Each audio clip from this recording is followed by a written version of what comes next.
what we did. We always farming, and my dad always rode for fun growing up, never was competitive or anything like that, but always go riding with the boys, and that's just kind of how we were raised. It was, you know, farm in the morning and go enjoy some afternoon riding with our buddies, and it's something to where I think it was a dream of ours, you know, that just became a reality. It wasn't planned. It wasn't like I was your typical, you know, you're training every morning kid. It was just, it worked out. You know, I had good family backing and a lot of good people around me, you know, and we're like, well, you know, let's go race. And we went racing, and then it was, let's go try and race in Oklahoma. And let's go try and race in Texas. And, you know, each state had faster people, and then it was like, you know, I think we could probably go try the nationals, and I got smoked, and it was awesome. But, I mean, we got by. We did what we could with what we had and made it work, and it's something to me that, like I don't know how you would ever pay that back to your parents, but, you know, seeing where I'm at now, and then you mature up and you see how much they put in, and it's a little bit surreal. You know, at the time you sort of take it for granted, and it's not on purpose. It's just the fact of being a kid and not knowing the difference of, you know, what your parents are actually sacrificing. You know, we'd travel to a race, go race all weekend, and my dad would drive all night home, and then hop straight on the baler, and then bail all night long. So it was like he was nonstop, and you know, at that time I just thought that's what he did. I didn't realize how much he was putting into it, and along with my mom too, you know.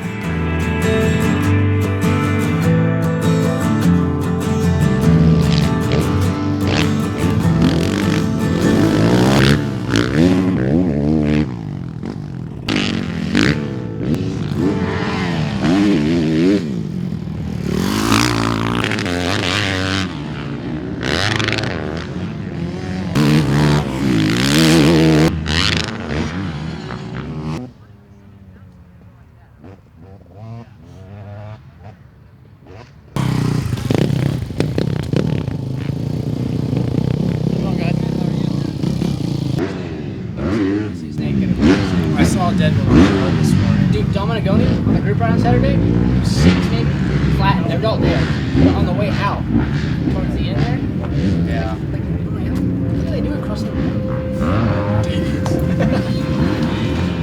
started one of the first times I took out road biking.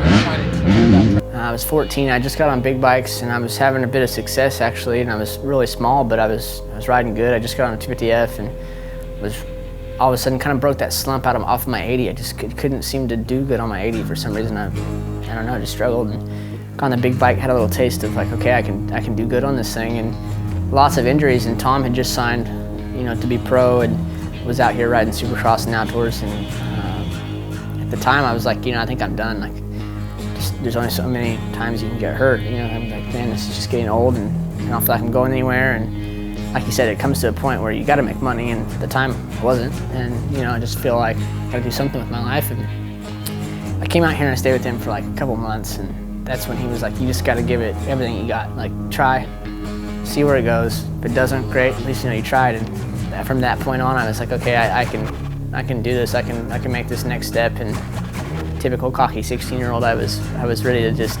make it happen.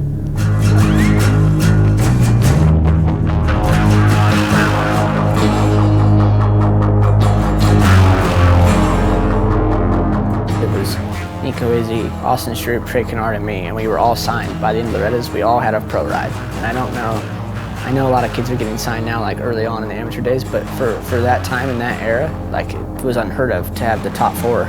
We went 1, 2, 3, 4 that year, and we were all signed. To me, that was like, I was so blown away. So I was lucky there. Actually, at Loretta's, I signed with Star Racing midway through the week, probably, and just was, you know, pretty blown away because I'm 17 years old, and I just signed my first professional contract. My dad had to sign it with me, and you know, like, are we doing the right thing? And it's just one of those things like, yeah, let's do it. I'm ready to go for it. Because at the time I'm like, you sort of feel like you made it, even though you haven't, you know, in a sense. You had and you haven't. Like, I get it. And at the time, like, I'm making $1 million.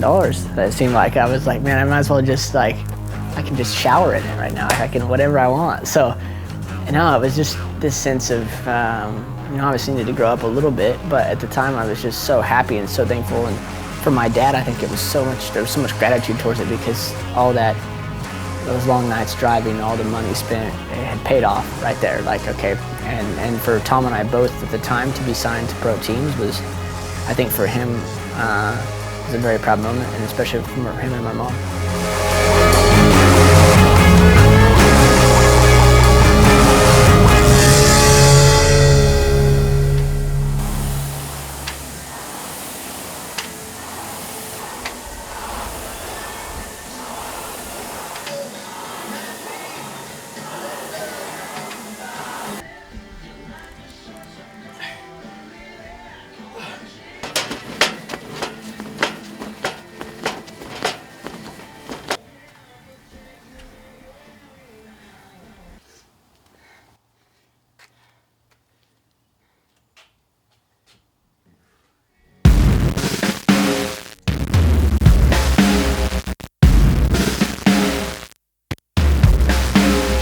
I think Supercross actually went okay. I got a 6th. I ended up getting like, I think 8th or 9th, I think 9th in the series, which for me, you know, was a pretty realistic goal to get top 10. I was like, man, I know that's not the, I don't know, a lot of kids coming in, I mean, you want to win. No doubt all of us want to win, but at the time I was okay with it. I'm like, you know, I've done okay, I've learned, gotten some decent results, and then outdoors was absolutely horrible. I was terrible, and I didn't understand it because you grew up your whole life riding that, and I got smoked like every weekend until like the last 4 rounds. I didn't do any good, and I finally started to see light at the end of the tunnel. I started getting some top 10s and some like a 7th, and like, man, okay, I kind of figured it out, and then I got let go at the last round. So it's like I had a 2-year deal originally, and just got let go. It's like, hey, by the way, you need to find something else. I'm like, okay, it's September, you know, and in our sport, most of the contracts are, I'd say, generally done in May, maybe June at the latest, and there's some years they're later, but at that time, there's pretty much all spoken for. And so yeah, I was kind of clueless there for a little bit again. I'm like, well, I don't know what I'm really gonna do, and luckily it was picked up by MDK. Just moved on from there onto the KTM and was around a lot of good guys, some more friends. Josh Summey was really good to me that year, and moved forward. And then I really started to kind of learn and click things off. It was nice to be around a lot of fast dudes like Justin Brayton and Martin Davalos. I was around good people, and just kind of figured it out, you know, a little bit, and got a podium that year, which was huge for me. I think I got 5th in the series.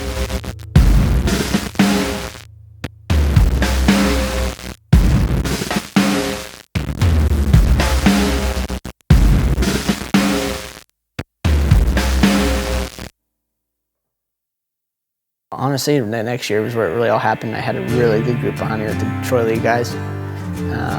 From my mechanic to Troy to everyone that worked there, it was just such a good group of people, from Seeley to his mechanic Rich. Like, I don't know, it's hard to explain, but the atmosphere we had was I don't know, you couldn't even write it, you know, and put it in a script to make it that good. It was just something to me where we all clicked so well. Cole and I were training together every day at the tracks, pushing each other hard. You know, and then I'm working hard with my trainer Ryan at the time, and you know, we've been working together since 2008.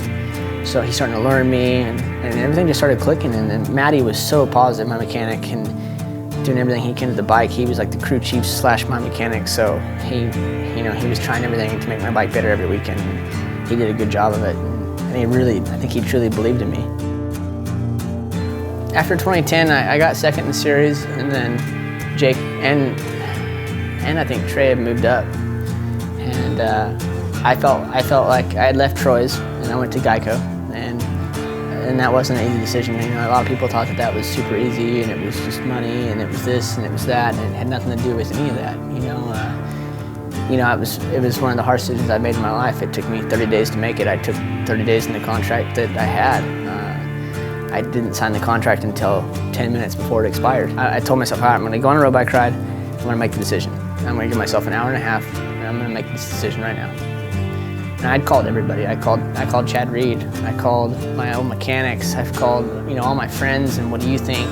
Give me the pros and cons. I had wrote all this stuff down, like, and just weighed it out, and it was very difficult to make this decision. And On the bike ride, something hit me, and I'm like, I need to go with Geico. I just need to do it and not look back, and not regret anything. Because at the time, I just felt like that's what I needed to do.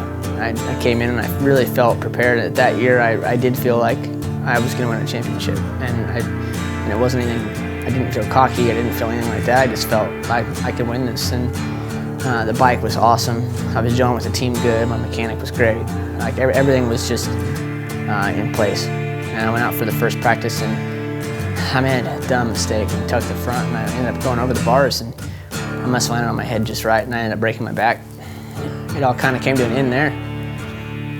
And it was really tough to take in. I was on the mule going off the track, and you know, it was so hard not to cry, not because of the pain. I wasn't that much pain. It was just so much to take because I had worked so hard in this off season and everything, and I had put in so much into this, and so did they. The team had put in so much, and I, without a doubt, felt like, okay, I can win this series. But it's easy to be shoulda, coulda, woulda thing, and just went home, got healed up.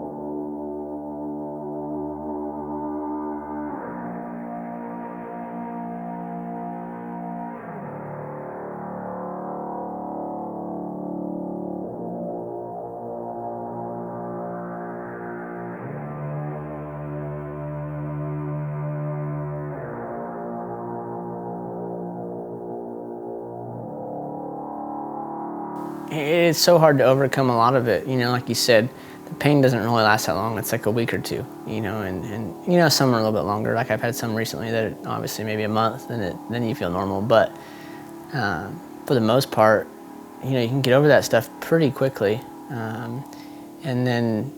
But you get back on your bike and then you're timid, and you've got to find a way to push through that and find that speed again. You got to be on that edge. You got to find a way to go, okay, I'm going to be on the edge. I'm going to push it. I want to go win races again. And if you want to win races, there's not one part of you that can be, I might not hit that corner good, or I don't really want to jump that. You have to. It is what it is. And, you know, it sucks to say, but it just, at the end of the day, you just got to kind of put it on the line. And, but yeah, find a mix of being able to find that speed and not be on the unsafe side. Like Ryan Dundee is a perfect example. Guys, he's there every weekend, and he seems to be fast every weekend. And you know, I look up to that. It's you know, even though I race the guy, I admire that and admire his work ethic. I admire everything about him. He just he has it figured out.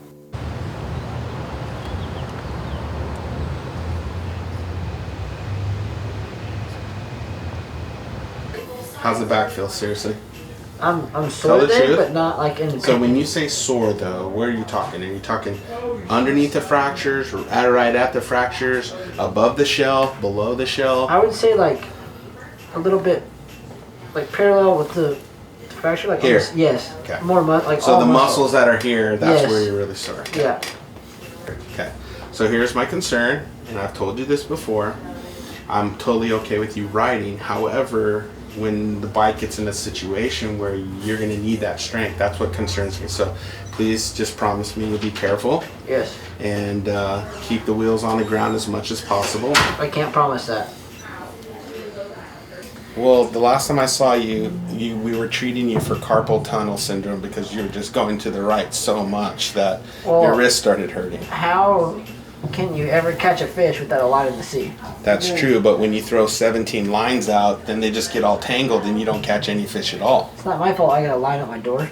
Oh, no, that wasn't my point. I don't know if we can keep up with those deep comments from Wil Hahn. Why?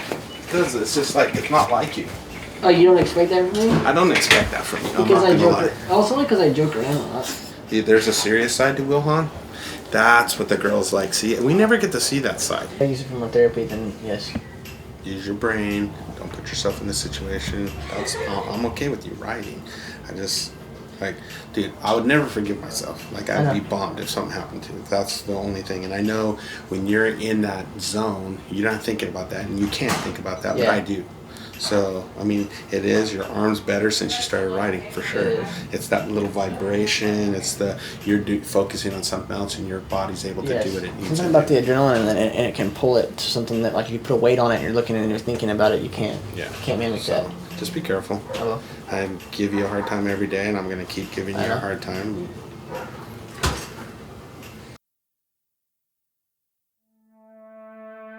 I ended up coming back for the last Supercrosses, and I went 5-4-3. I got on the podium finally for the Geico. I'm like, you know, they've paid me for 2 years, and I haven't done anything for them. I'm like, finally, like, here you go. And we went out outdoors, and, you know, we killed it. We did good. And for me, I think I got 6th overall right behind Muskin. And so that was a good year for me. I almost got points in every moto. Things were starting to rebuild. And honestly, Geico had signed me, and I'm just like, guys, like, you know, it means the world to me because I've raced, what, 3 or 4 races on your bike now, and you still want me around. Like, I thought for sure I was going to get clipped, and I wouldn't blame them. They believed in me. They stuck behind me, and came out swinging in 2013 and won the title. I think going into that season where he won the championship, he was strong, like mentally, all the things that he was being able to overcome, and he had the confidence that he knew he belonged there, and he knew he had all the pieces of the puzzle because he'd worked his ass off for so many years to get there, and he put it all together. I don't know if I can even put it into words. It was something for me that my dad picked me up off the ground on the podium. I'm so glad he was there, and you know, obviously I was really proud, and it was such a, in the moment, it's so hard to appreciate the feeling because it doesn't feel real. I'm just trying to tell myself, like, it's real, and I didn't sleep that night, I can tell you that. I didn't sleep a wink. I couldn't. If you could ever feel that feeling again, I would go back in like a heartbeat, like, no problem, because it's something that, it's unexplainable. And it was just something for me that, it was such a rough path, and at the time you think, oh, poor me the whole time, and then you always think about, like, you know, it sucks to say it's just bones, but there's so much other bad stuff in the world that can be happening to you, and still getting paid to do what you love, whatever. Yeah, you're hurt, and yeah, it sucks, and there's so much ups and downs, and so much emotional, like you said, mentally. It's so easy to get broken, but at the same time, like, I was just trying to tell myself, like, make the most out of the injuries. Like I said, I got my GED. When I cracked my hip, I went and got my GED. Like, so that was good. Just got to meet people that I never would have gotten to meet otherwise. Got to hang out with them, got to do things. Obviously, I'd rather be racing, but I was still capitalizing on those moments and making the most out of them. We're just heading out to Pollard. Gonna go do some dirt biking and enjoy the day. I think there's always nerves. I don't know. I think that all of us can vouch that at some point, for some reason, there's a little bit of doubt in your mind, like, maybe I forgot how to ride my dirt bike. And it comes back pretty quick. And right now, I'm just trying to get my body back into it and just go through the motions a little bit of, you know, making my body so sore and then trying to recover a little bit and then going back out and trying to do it again. Just relieved that my body felt as good as it did because there's, like I said, a little bit of doubt that, you know, maybe it's a little early, maybe it's not, whatever, you know, it's just, there's stuff that goes through your head, and it's nice knowing that, you know, it felt pretty good. Yeah, I'm an extreme creature of habit, so when I don't get up and load my bike up and go out to the track or, I don't know, anything that's in my normal routine, I start becoming angry and just not me. It's nice just to have that sense of sanity back in my life because, like I said, without it, we all go a little bit crazy and get a little bit weird. So to be back in that normal routine is nice. The Cali deal came about, I think, by me knocking on the door every day until they answered, and I had my fingers crossed. You know, I had, like I said, we left on good terms with Geico, and then when this deal with Cali came about, and I think I text Reed every day. Hey, like, can we do something? Is there something we can do? I don't know. And they believed in me, and that's something that's cool. And obviously, I think we were pretty prepared to have a good season. I had a good off season. I'd been healed up for a while. I was feeling fresh on the bike. Everything was feeling good, and bike's awesome. Came in ready, and again, I made another dumb mistake. It's just one of those things. It's just hard to take when it's all on yourself, and go out there, crash, hurt, and you know what? And it's nice when they all came to the hospital. My boss, all my bosses, all my mechanic, all the crew come up, and they're behind me. Doesn't matter. Get healthy. When you're healthy, we'll go racing again, and that's all they care about. And that was their only concern, was get healthy. Like, there's always positives you can find out of negatives, and it's very hard to find them at times, but it's, I think if you do find them in that kind of a state, it's something that you can get so much more out of it. And I found that over these last couple of years, because obviously, you know, you do the sport for so long, you do anything for so long, you have a passion for it and you love it, and it's very hard to break, even if it is as cruel as it can be at times. There's a love for it that's pretty unexplainable.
Be like, hey man, I'm sorry, I'm busy right now. No, it's not a girl, but not blowing you off.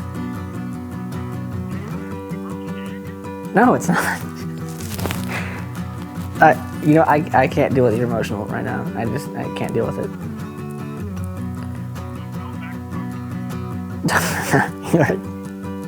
You're really rude, you know that? He asked me a question about myself. Of course I'm talking about myself. Oh, wow. All right.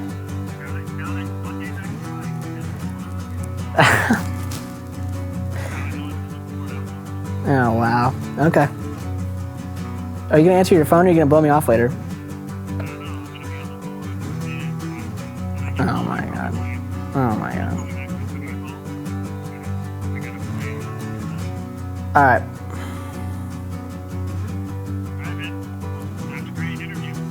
Don't be like that. I'll talk to you in a little bit. Bye. Such a dick. Was that your bro? No, it was Mike Williamson. Oh. Yeah.